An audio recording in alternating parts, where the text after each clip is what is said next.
오늘 하나님께서 우리들에게 주시는 말씀은요, 신명기 4장입니다. 25절에서 31절까지 보도록 하겠습니다.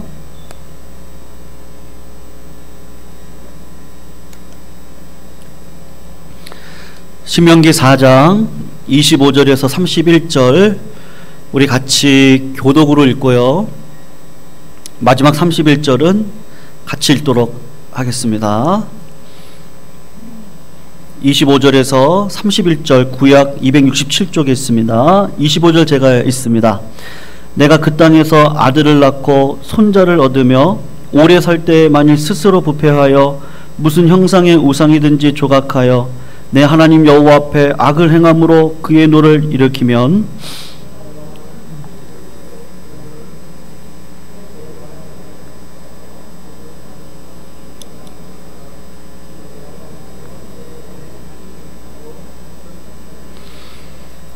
여호와께서 너희를 여러 민족 중에 흩으실 것이요 여호와께서 너희를 쫓아보내실 그 여러 민족 중에 너희의 남은 수가 많지 못할 것이며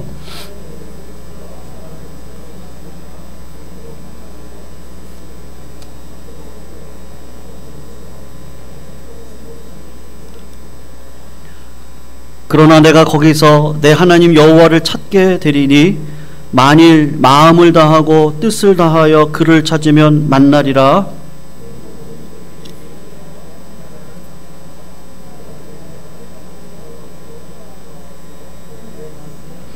같이 읽습니다. 내 하나님 여호와는 자비하신 하나님이심이라. 그가 너를 버리지 아니하시며 너를 멸하지 아니하시며 내 조상들에게 맹세하신 언약을 잊지 아니하시리라. 아멘. 우리가 계속해서 신명기 말씀을 살펴보고 있는데요, 오늘 하나님을 구하면 만납니다 라는 제목을 가지고 주의 은혜를 나누는 시간 되었으면 좋겠습니다. 여러분, 신명기라는 뜻이 무엇인지 아세요? 이 신명기는요, 두 번째 율법이다 라는 뜻을 가지고 있습니다. 이 두 번째 율법이라는 뜻을 정확하게 해석을 더하면 모세가 율법을 새롭게 받았다는 의미가 아니라 모세가 시내산에서 받은 율법, 똑같은 율법인데 가나안 2세대들, 광야 2세대들에게 다시 한번 설명해 준다는 하는 의미에서 이 두 번째 율법이라는 의미를 가지고 있습니다. 여러분, 하나님께서 이스라엘 백성들에게 이 국가를 이루도록 하셨거든요. 그러니까 하나님의 나라를 이루도록 하기 위해서 이스라엘 백성들을 불렀는데, 여러분, 국가가 되려면 꼭 세 가지 요건이 필요합니다. 첫 번째로는 땅이 있어야 되고요, 그리고 두 번째로는 국가를 이루기 위해 국민을 불러야 됩니다. 그리고 국민과 땅이 있을 뿐만 아니라 뭐가 있어야 되죠? 통치권이 있어야지 이 국가를 이룰 수 있는 사묘소가 되는 것입니다.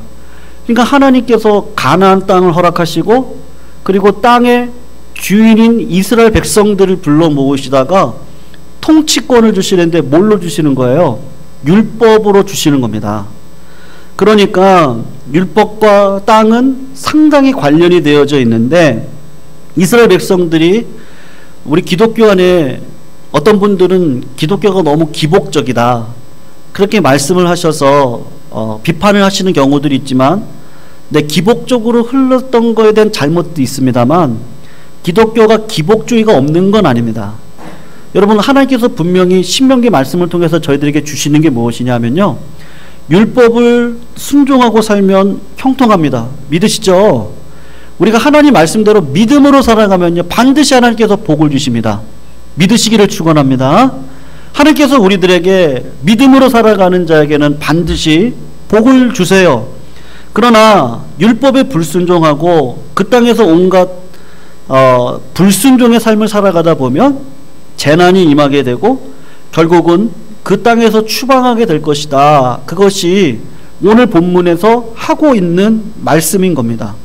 여러분, 그러면 제가 한번 질문을 드리는데요, 십계명을 다 외우세요?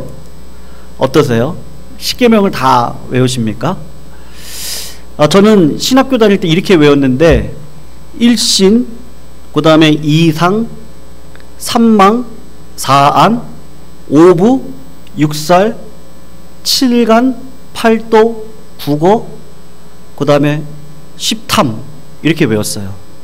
이렇게 외우면요 10계명을 다 외울 수 있습니다. 첫 번째가 뭐냐 하면 일신이에요. 첫 번째 계명이 뭐죠? 너는 나 외에 다른 신을 내게 있게 말지니라. 두 번째가 이상이에요. 이상이 뭐죠? 너는 하늘에 있는 것이나 땅에 있는 것이나 하나님을 우상으로 만들지 말라, 그 얘기죠. 세 번째는 삼망입니다.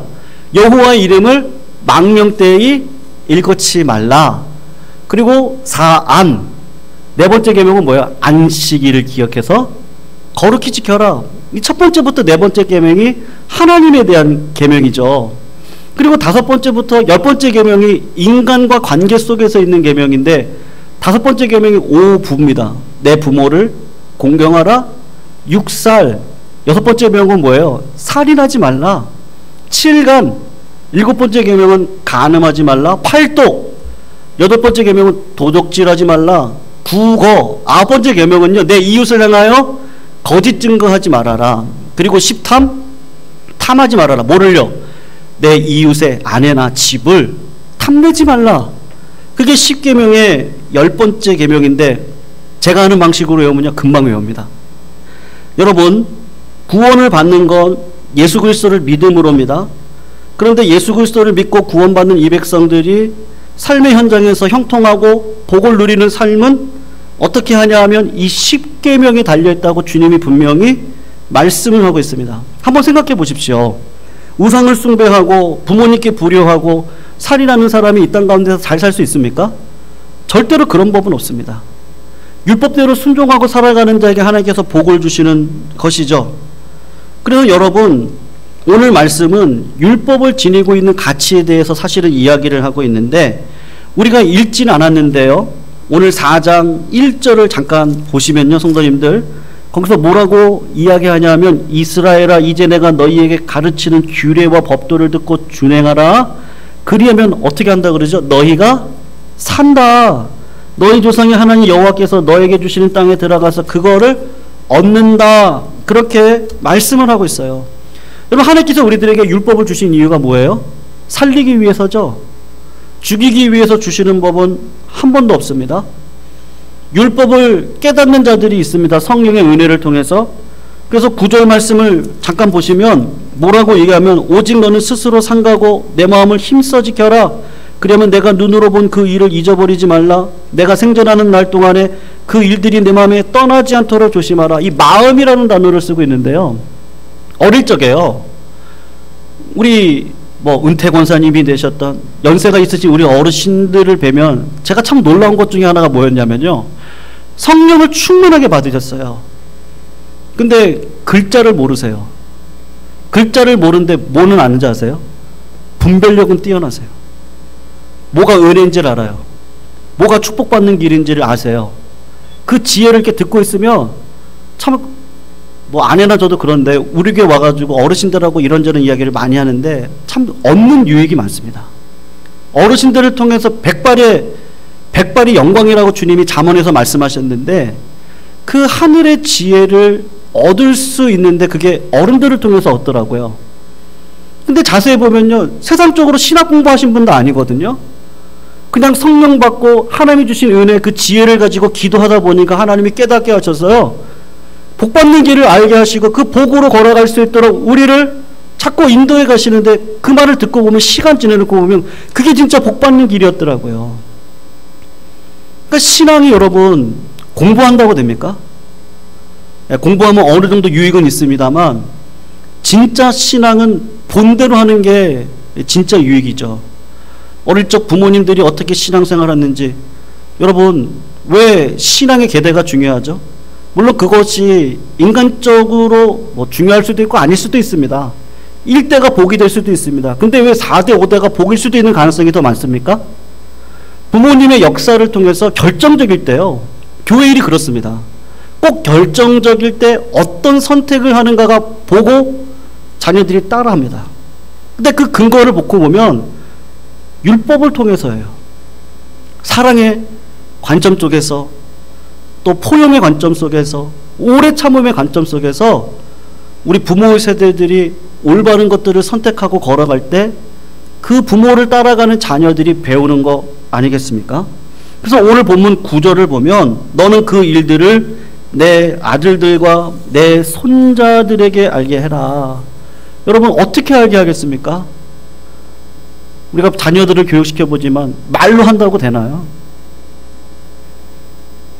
우리가 행동으로 실제적으로 내 삶의 열매를 통해서 자녀들이 배우는 것이죠. 결국은 이 율법을 통해서 이 가정의 권위가 세워지는데, 여러분 세상 사람들을 한번 보시고 세상을 보세요. 1차 대전이 일어나고 난 다음에요, 그 전이죠. 르네상스 운동이라든지 이런 것들이 일어날 때 사람들이 소망을 어디에다 놓습니까? 아, 우리가 무지해서 그렇구나. 그래서 교육을 하면 세상이 살만할 거라고 생각을 했어요. 그래서 이성에 집중을 해가지고 논리를 배우고 철학을 배우고 공부를 하면, 그러면 도를 깨닫고 세상 속에서 천국을 이룰 수 있을 거다 생각을 했는데, 오히려 그 교육을 통해서 전쟁이 일어났습니다. 전쟁이 일어난 걸 통해서 그러면 이거 정치를 잘해야 되는 거구나. 그래서 많은 사람들이 성령을 받지 않으면요, 정치가 이렇게 되면 잘할 수 있다, 자유주의만 잘할 수 있다, 공산주의만 잘할 수 있다, 회중정치를 하면 잘할 수 있다, 각자의 노선을 쫓아가는데, 여러분 우리가 다 경험하는 것이지만 어느 체제 속에 있다 하더라도 우리가 만족함을 누리지 못합니다. 그래서 미국 대통령이 뭐라 그랬죠?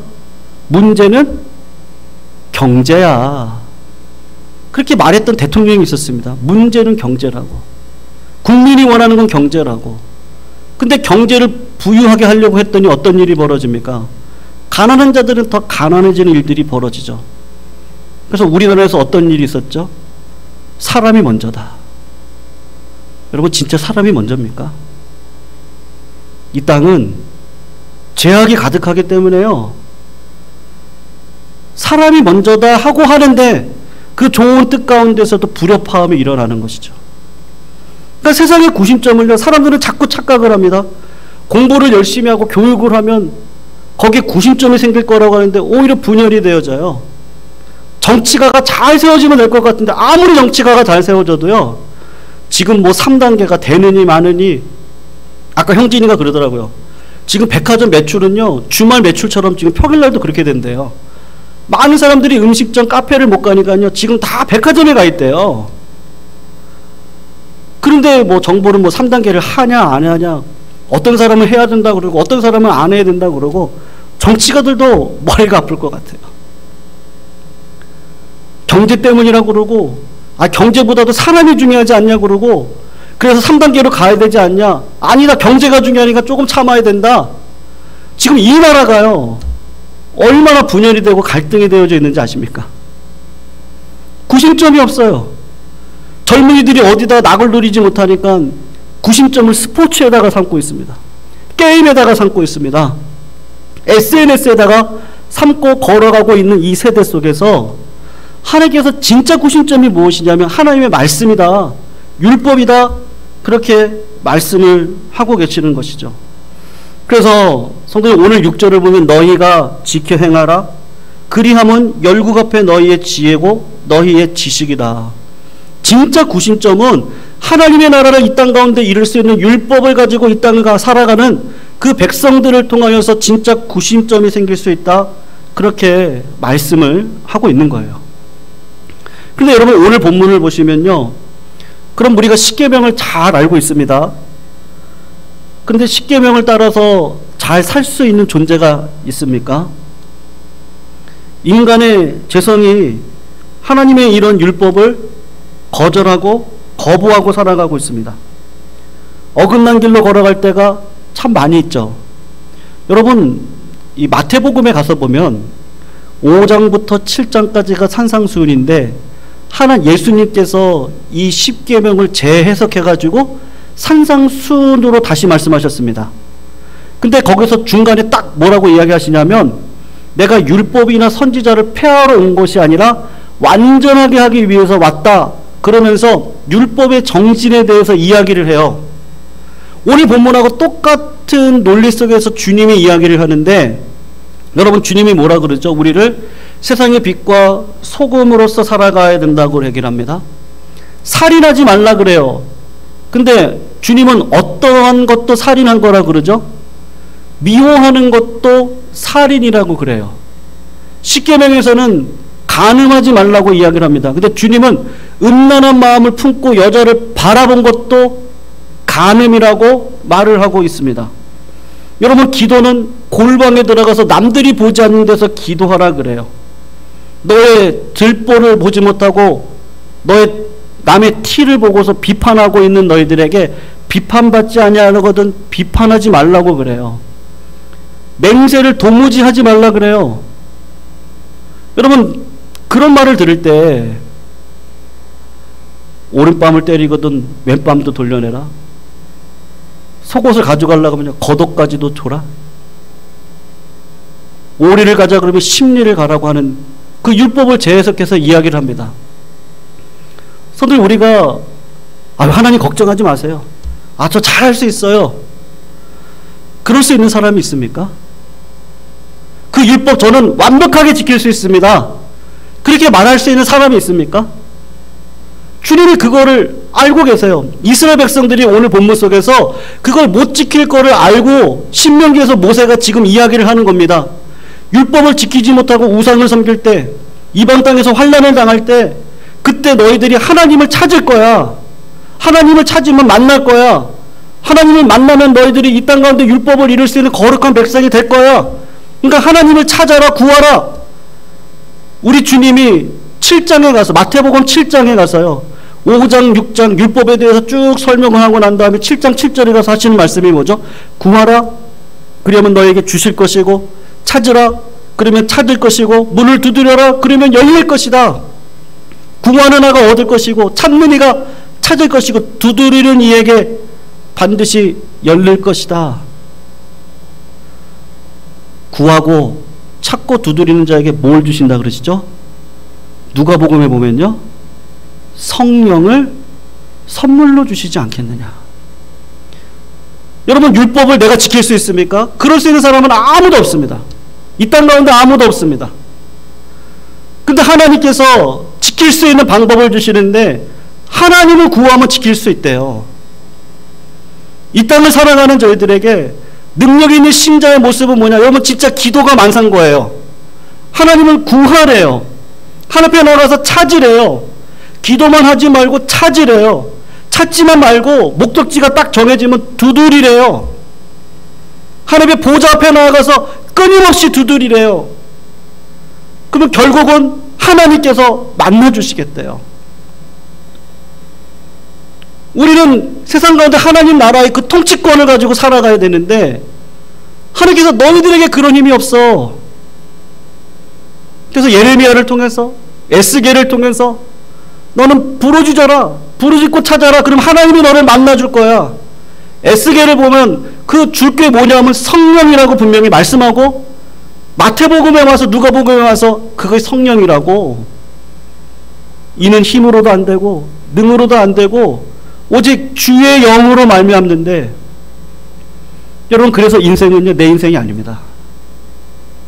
하나님께서 내 마음도 끌어가시고 내 생각도 주관하시고 나의 모든 것들을 주관해서 걸어가시도록 하나님께서 나를 다 조정해 가시는 것이죠.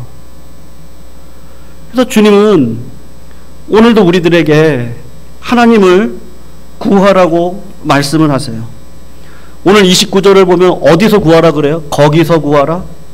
여러분, 거기는 어디입니까? 환난당하고 포로가 되고 강제로 목석의 신들을 섬기지 않을 수 없는 상황 가운데 있을 때, 인간의 실수가 연발이 될 때, 그리고 30절을 보면 이 모든 일에 내게 임하여 환난을 당할 때, 환난을 당할 때라고 분명히 주님이 말씀을 하고 있어요. 사업을 하다가 어려움을 당해서 빚만 지고, 그러면 여러분 어떻게 하겠습니까? 돈은 없고 빚만 지고 몸은 병들고 죽자니 청춘이고 살자니 빚쟁이들이 몰려오고 갚을 능력은 없고 감옥을 가자니 자식들이 불쌍하고, 실제로 이런 성도님들이 계십니다. 교회를 같이 가자고 조르던 아내가 결국은 암으로 돌아가시고, 그것 또한 큰 환난이고, 걱정이라면 큰 걱정이 없었던 사람들이 갑자기 암이 생겨서 죽게 되는 그런 환난들 뿐만 아니라 수만 가지 환난들이 이 땅 가운데 우리에게 있습니다. 지금도 우리 환난이죠.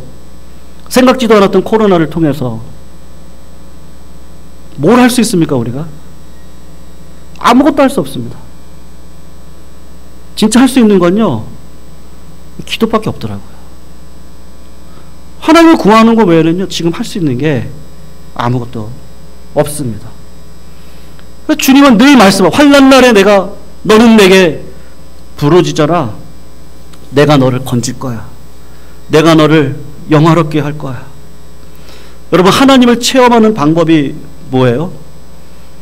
여러분, 하나님을 간절히 구하시기를 주님의 이름으로 축원합니다. 제가 말씀드렸죠. 피곤하시더라도요, 교회 와서 주무세요. 주무시는 것도 기도로 받아주세요. 한숨이 나오셔도 교회 오세요. 골방으로 들어가세요. 그리고 한숨을 지으세요. 그것도 하나님은 기도로 받아주세요. 울고 싶을 때 교회 와서 우세요. 골방에 들어가서 우세요. 그것도 하나님이 기도로 받아주세요. 아무 말도 할 수 없어서 주여라고 외칠 때도 교회 와서 주여라고 외치세요. 아무도 없는 골방에 가서 외치세요. 하나님 그것도 기도로 받아주세요. 그리고 만날만 할 때에 주님이 만나게 해주시는 하나님. 그래서 오늘 31절 성도님들 뭐라고 말을 하세요? 우리 하나님이 어떤 하나님이라 그래요? 내 하나님 여호와는 자비하신 하나님이라 그가 너를 결단코 버리지 아니하시고 너를 멸하지 아니하실 거다. 왜냐하면 하나님이 어떻게 했다고요? 약속했기 때문에. 우리는 약속받은 자녀입니다. 그러니까 어떤 상황 속에서도요, 하나님을 찾으면 자비의 하나님을 보여주시는 것이죠. 그래서 마태복음 7장에 주님이 하셨던 말씀이 똑같은 말씀이거든요. 너희가 자식이 떡을 달라 하면 돌을 준 부모가 있니? 7장에서 구하라 그러고 난 다음에 주님이 하시는 말씀이에요. 자식이 생선을 달라고 하는데 뱀을 줄 자가 있냐? 비록 너희가 악할지라도 자식에게 그렇게 할 줄 알거든. 하물며 하나님은 어떻게 하겠느냐? 오늘 31절에 똑같은 말씀을 하고 있는 것이죠. 절대로 우리를 멸하지 않는 하나님이세요. 자비 하나님이세요. 왜냐하면 우리 언약의 조상들과 약속하신 하나님이에요. 우리를 끝까지 책임져 주실 그 하나님이죠. 여러분, 우리가 신앙생활을 자꾸 오래 하다 보면요, 자꾸 내가 지킨 율법을 가지고 하나님 앞에 나가서 의를 자랑할 때가 많아요. 바리새인들이 그랬습니다. 바리새인들이 몰랐던 게 뭐예요? 하나님의 자비예요. 몰랐던 게 뭐예요? 은혜를 몰랐어요. 은혜를 모르니까 은혜 위의 삶이 무엇인 줄 몰라요. 주님이 오셔가지고 바리새인들을 왜 그렇게 혼냈을까요? 바리새인들은 오늘 31절에 나와 있는 자비의 하나님을 몰라요. 그들은 내가 율법을 이렇게 지켰으니까 나는 복받은 거야. 근데 저 셀이나 창녀를 봐. 저들은 율법을 지키지 않았으니까 저렇게 복을 못 받은 거야. 나는 이미 구원받은 백성이야. 한 내가 일주일에 2번씩 금식 기도를 하고요, 헌금을 얼마나 많이 하는지, 내가 이 교회를 이렇게 세웠고요, 봉사를 이렇게 하고요, 하나님의 영광을 위해서 내가 얼마나 일했는지 아십니까? 근데 하나님께서 하시는 말씀이 뭐죠? 나는 너희들을 모른다. 여러분, 율법 뒤에 숨겨져 있는 인간의 무능, 그리고 무능 속에서 반드시 하나님 앞에 나아가는 그 하나님의 은혜를 구하는 그 자녀된 그 마음, 그 마음을 통해서 하나님의 은혜와 자비가 무엇인지를 깨닫게 하셔서 이 땅을 성령의 충만한 가운데 살아갈 수 있는 은혜를 저희들에게 허락해 주시는 거거든요. 사랑하는 성도님들, 하나님께서 우리들을 율법으로 분명히 판단하실 겁니다. 근데 여러분, 믿음으로 산다는 게 뭐죠? 우리가 아무리 율법을 잘 지켜도요, 예수 그리스도 앞에 서면 우리는 냄새나는 걸레와 진비 없습니다. 그래서 끝까지 누구 붙들으셔야 돼요? 주님 붙드셔야 돼요. 주님. 최종적으로 우리가 걸레와 같은 자라는 걸 어디서 알죠? 우리는 다 죽음의 길을 걸어가고 있습니다. 그래서 오늘 본문 말씀을 보면요, 끝날이라고 하는 말이 있어요. 30절에 보면요, 끝날이라는 말이 황혼기를 얘기할 수도 있는 거예요. 마지막 제약의 끝자락, 우리가 연세가 다 다하고 나면 결국 누구든지 죽게 되는데, 그때 하나님, 내가 교회를 이렇게 해줬어요, 그걸로 천국 들어갈 사람이 있습니까? 하나님, 제가 11조를 이렇게 드렸어요, 봉사를 이렇게 했어요, 그걸로 들어갈 수 있는 사람이 있습니까? 율법으로는 안 된다는 거예요. 그래서 하나님을 찾으라는 거예요. 율법으로는 절대 안 된다. 하나님을 찾고 은혜를 깨닫고 은혜 안에 살아가는 자가 은혜의 삶을 살아갈 수 있는데, 율법을 지킬 수 있는 자는 하나님의 은혜를 아는 자다. 그러니 하나님을 찾아라, 하나님을 만나라, 하나님 앞에 기도해라. 그러면 하나님이 이루실 거야. 성도님들, 온라인으로 또 대면 예배로 오늘도 예배를 올려드립니다. 저희들이 할 수 있는 게 무엇이 있겠습니까? 코로나19로 3단계 되면 진짜 다 대면 예배를 드려야 되고 모이지도 못합니다. 그때 성도님도 하실 수 있는 게 뭐죠? 하늘은 열려 있어요. 내가 어디 자리에 있든지 간에 하늘만은 열려 있습니다. 진짜 우리가 할 수 있는 건 아무것도 없고, 근데 참 감사한 건요, 자꾸 기도를 시키시는 것 같아요. 제 개인적인 고백인데, 이렇게 몸이 힘들고 피곤할 때가 있거든요. 근데 참 신기해요. 새벽에 이렇게 힘들게 나와서 말씀을 준비하고 말씀을 증거하고 나면요, 어디서 나오는 힘인지 모르겠는데 기도가 돼요. 그리고 열심히 기도해요. 근데 이게 내 힘으로 하는 게 아니라는 걸 저 느껴요. 지금 상황이면 너무 힘들고 어렵고 낙심되잖아. 이게 몇 번째 찾아오는 거예요. 이쯤 되면 낙심도 할 수 있잖아요. 근데 낙심이 안 돼요. 그러니까 어디서 오는, 하나님이 주시는 마음이죠. 내가 더 잘해야지. 이때도 하나님 앞에 더 나아가야지. 자꾸 이런 마음을 주세요. 이게 참 감사한 마음이라고 저는 생각하는데, 하나님께서 동일한 마음을 저희들에게 주신다고 확신합니다. 사랑하는 성도님들, 하나님 살아계신 거 믿으시죠? 그리고 하나님께서 분명히 성령을 충만케 해주시죠. 오늘도 우리는 구하면 받습니다. 성령을 받습니다. 성령을 받고 하나님의 마음을 받는 그 마음으로 살아가면 됩니다. 그럼 모든 것들은 지나갈 겁니다. 그리고 때가 되면 하나님 일하실 겁니다. 일하실 때까지 우리는, 지금도 일하시죠, 사실은요. 지금 하나님이 일하시면서 우리들에게 요구하는 게 무엇이겠습니까? 하나님을 찾아라. 찾고 기도해라. 그럼 하나님은 만나 주실 거다. 인생의 길이 앞에 지금 내 과정이, 요 과정이구나. 이 과정이 끝나고 나면 하나님께서 이루실 언약이 있구나. 그걸 알게 하시니까 확신 가운데 기도하게 되죠. 참 신기해요. 기도는 기도를 낳고, 기도가 또 응답을 낳고, 기도하면 하나님을 만나고, 하나님을 만나면 성령 충만하고, 그러면 열매를 낳고, 자꾸 하나님께서 순환을 시키셔서 믿음의 열매를 맺고 살아갈 수 있는 은혜를 저희들에게 허락하여 주시는 줄로 믿습니다. 오늘도 성도님들, 오늘 온라인으로 또 교회 나와서 오늘 기도하시는 성도님들 다 계시는데, 내가 있는 자리에서 하나님 앞에 간절히 나아가시기를 주님의 이름으로 축원합니다. 오늘도 하나님을 찾으실 때 그 하나님께서 오늘도 만나 주실 것을 믿고, 이 시간도 내 안에 있는 모든 것들을 다 간구하시고 하나님의 뜻을 구하는 자리가 되었으면 좋겠습니다. 우리 진짜 같이 한번 찬양 하나 부르고요. 사랑하는 나의 아버지 같이 한번 부르시고요. 우리 말씀 생각하면서 기도하시고, 또 공동기도 제목 놓고 같이 한번 기도하고, 그리고 가지고 나오신 기도 제목 갖고 기도하시다가 자연스럽게 돌아가시면 좋겠습니다.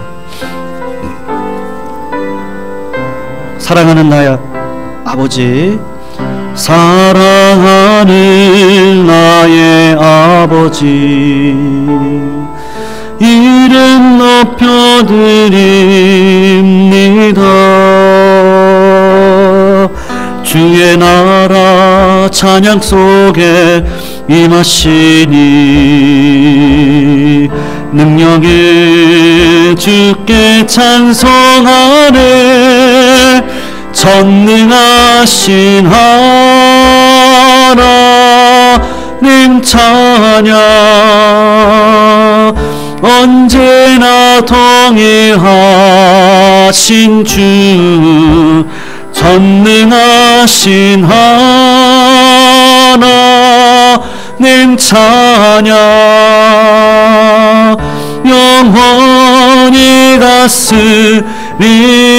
우리 한 번 더 고백합니다. 사랑하는 나의 아버지, 사랑하는 나의 아버지,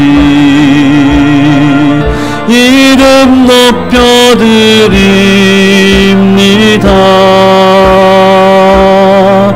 주의 나라 찬양 속에 임하시니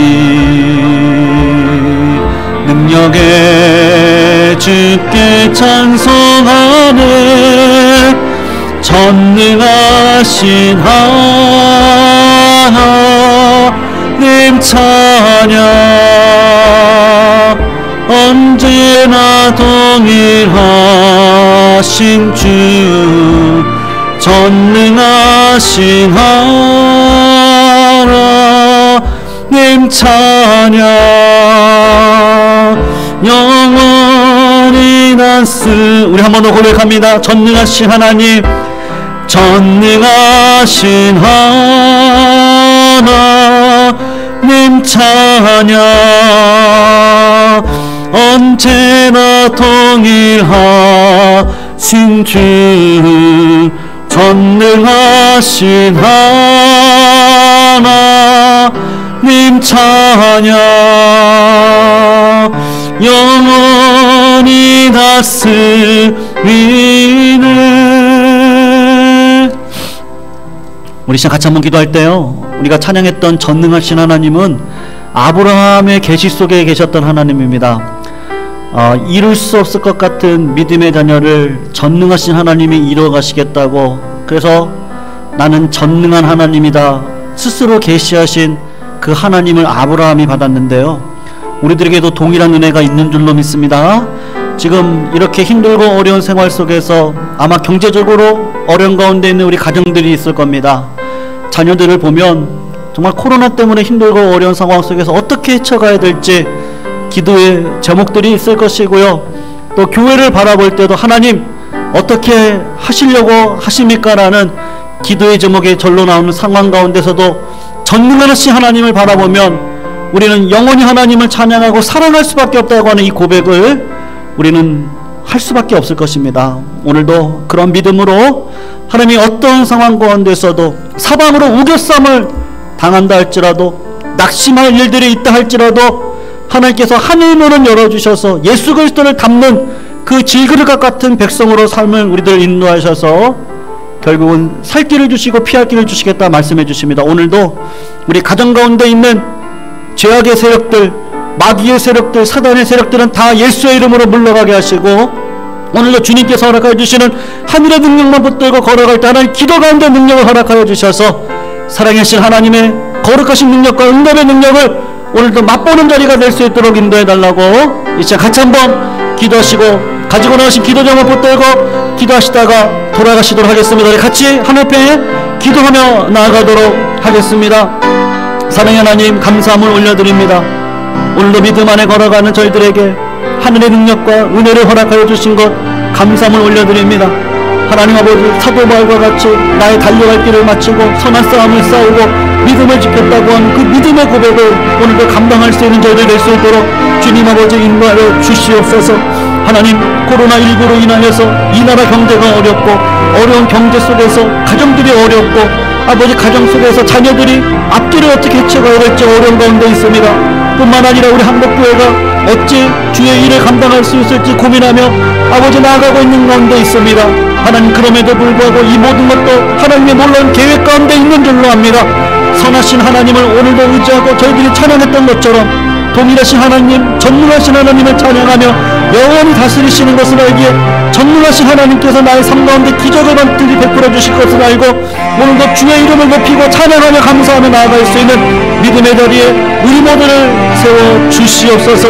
하나님, 온라인으로 드려진 우리 모든 성도님들의 심령 가운데 오늘도 기도하는 가운데 만나주시고 오늘 이 대면 예배 아버지 오늘도 하나님 앞에 간구하는 백성들 하나님 불쌍히 여겨주셔서 주의 은혜를 경험하고 주의 은혜를 나누며 주의 은혜를 아버지 사랑 가운데 베풀어 주시는 그 모든 것들을 맛보고 걸어갈 수 있는 자리 될 수 있도록 주님 아버지 인도해 주시옵소서. 특별히 우리 예원교회를 시대적인 사명을 감당하는 교회 아버지 기도에 아버지 강한 영성을 쌓을 수 있는 교회 되게 해주시고 예수의 사랑으로 화합할 수 있는 공동체 될 수 있도록 인도해 주시고 세움받게 해주시고 살아나는 공동체 될 수 있도록 역사해 주셔서 아버지 주변을 살리고 이웃을 살리고 가정을 살리고 내가 살아날 수 있는 은혜의 자리 앞에 설 수 있는 귀하고 복된 교회로 주님 아버지 세워 주시옵소서. 오늘도 성도님들 기도하며 간구하며 나아갑니다. 하나님께서 복내려 주셔서 은혜의 자리에 세워 주시옵시고 하나님 아버지 뜻에 합한 자가 될 수 있도록 인도해 주시고 모든 것들이 합력하여 선을 이루어 가시는 하나님의 영광을 맛볼 수 있도록 아버지 인도하여 주시옵소서.